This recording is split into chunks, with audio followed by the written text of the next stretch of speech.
और आपको बता देना चाहते हैं कि यहाँ के लोगों को एक असलाहा से बड़ा प्रेम है। मतलब यहाँ पे ऐसे होते भैया भाई सांसद जी मोर एक काम का दिन है मुझे दुई ठेलाई सस बना दिया। तो ये यहाँ का एक पैटर्न, उनको खाना हो ना हो लेकिन लाइसेंस घर में रहता है तो उनको बड़ा सुकून मिलता है। भैया एक बंदूक 315 के टांग ली रहे भैया 25 कार तू तो जैसे सामत ठोक देगा मजा के हुआ। तो एक उनका एक अपना सोच है। लेकिन यहाँ के डकैत भी जो बने हैं वो परिस्थिति बस बने हैं। उनको वो कोई पेशेवर डकैत नहीं रहे, उनको परिस्थितियां इस किस्म की मिली है जिसकी वजह से उन्होंने वो रास्ता चुना है। अन्यथा आप किसी का भी इतिहास आप देख लीजिए तो इनके पीछे कहीं ना कहीं ऐसी एक बात जरूर होगी जिसकी वजह से वो अपने क्रोध को सह नहीं पाए और उस क्रोध को आग जलाकर और उसको शस्त्र बनाकर उन्होंने वो पेशा चुना। तो क्या उम्मीद है कि जैसे चित्रकूट हवाई अड्डा अब शुरू होने की ओर है तो क्या यहाँ फिल्म इंडस्ट्री के लोग आएंगे, चांसेस हैं कुछ? 100% ये बात आप तय कर लीजिए एयरपोर्ट के आने से। और यहाँ का जो यहाँ की पब्लिक है, पब्लिक के साथ यहाँ पर कुछ उद्योगपति लोग भी हैं, अगर वो थोड़ा भी सपोर्ट करेंगे तो यहाँ देखिएगा हिंदुस्तान में उत्तर प्रदेश में जितनी फिल्में नहीं बन रही अगर 100 फिल्में बनती हैं तो 15 फिल्मों का निर्माण बुंदेलखंड में होगा। क्योंकि चीजें इकट्ठी कर सकते हैं, व्यवस्था इकट्ठी कर सकते हैं। ये हम आज आनंद रिसोर्ट में जो बैठे हुए हैं, मुझे यहाँ पर दिखकर ये लगा जो कि केसारी लाल यादव ने सिर्फ यहाँ पर इसलिए पिक्चर बना कर दी थी क्योंकि यहाँ होटल्स नहीं थे और यहाँ कनेक्टिविटी नहीं थी। उसका यही कहना था कि अगर यहाँ एयरपोर्ट होता तो मुझे आने जाने में बहुत सुविधा रहती, मुझे किसी भी क्षण जाना पड़ता है।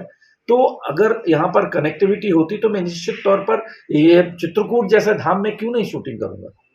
तो सिर्फ कनेक्टिविटी की वजह से प्रॉब्लम है। और अभी योगी जी जिस तरीके से हर तीर्थ स्थल को एक दूसरे से कनेक्ट कर रहे हैं, जोड़ रहे हैं, अयोध्या को चित्रकूट से जोड़ रहे हैं, काशी को अयोध्या से जोड़ रहे हैं, मथुरा को क्या नाम है इधर से चित्रकूट, और ये बुंदेलखंड एक्सप्रेस जो बनाए गए हैं, आगरा एक्सप्रेस जो बनाए गए हैं, दिल्ली एक्सप्रेस जो बनाए गए, इस कनेक्टिविटी की वजह से हम दिल्ली आते हैं, लैंड करते हैं, 6 घंटे में हम बांदा पहुंच जाते हैं।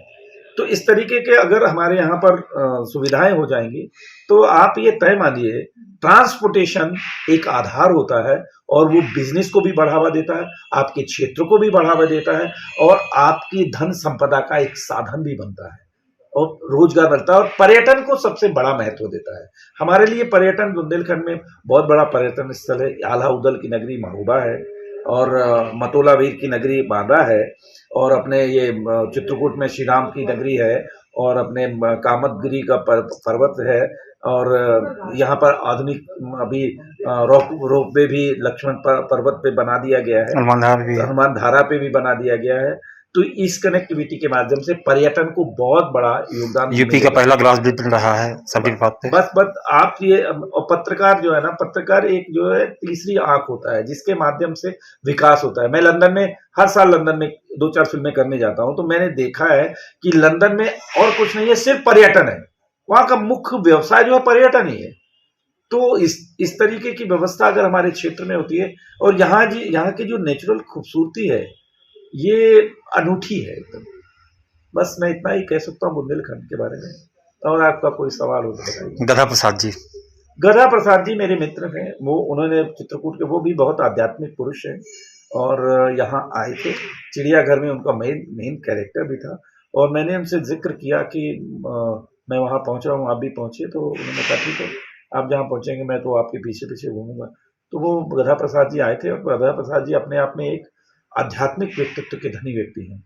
वो जब चिड़ियाघर के दौरान करते थे, जब वो उनका टाइम हो जाता था, हनुमान जी के बहुत बड़े उपासक हैं, जब वो उनका टाइम हो जाता था तो शूटिंग बंद कर देते थे। बोले मुझे इस बीच में मैं सिर्फ उनकी भक्ति और आराधना ही करूंगा बस।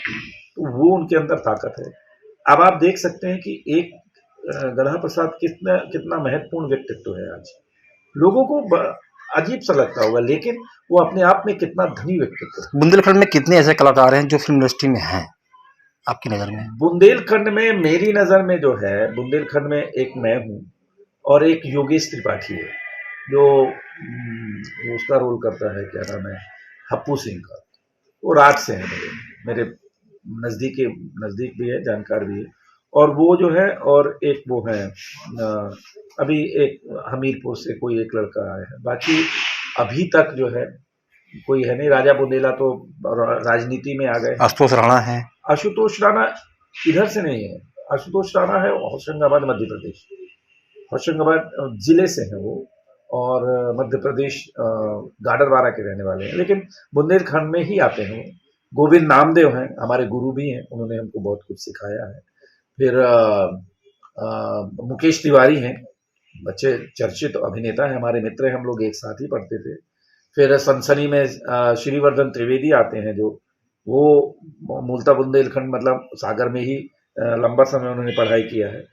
तो अभी लेकिन मेरा जो व्यक्तिगत मानना है कि ज़्यादातर लोगों को आना चाहिए, और मैं खुद चाहता हूं कि यहाँ पर एक छोटी सी अकादमी भी खुल जाए, जिससे बच्चों को प्रोत्साहन मिले। और सबसे बड़ी प्रॉब्लम यहाँ बच्चियों की होती है, क्योंकि अभिनय के क्षेत्र में बच्चियों का बड़ा महत्व होता है। अगर बच्चियां नहीं मिलेंगी तो यहाँ अकादमी बनने का, थिएटर का माहौल ही नहीं हो सकता ना। तो हम थोड़ी सोच को लेके ना, हम थोड़ा सा बहुत पीछे हैं, बहुत पीछे। यही बच्चियां जब हमारी शहर में चली जाती है तो अनूठा काम करती है। मेरी जो बेटी है वो खुद बैडमिंटन खेलती है। तो निश्चित तौर पर अब ऐसा है कि अगर बच्चियां आगे बढ़ेंगी, और यहाँ के माता पिताओं को भी ये सोचना पड़ेगा कि भाई ये एक प्रोफेशन है। गंदगी हर जगह पे होती है, हर व्यवसाय में होती है, लेकिन जो साफ सुथरा और अपने आत्मबल पर रहता है, वो निश्चित तौर पर सफलता प्राप्त करता है और ऊंचाई से ऊंचाई पर पहुंचता जाता है।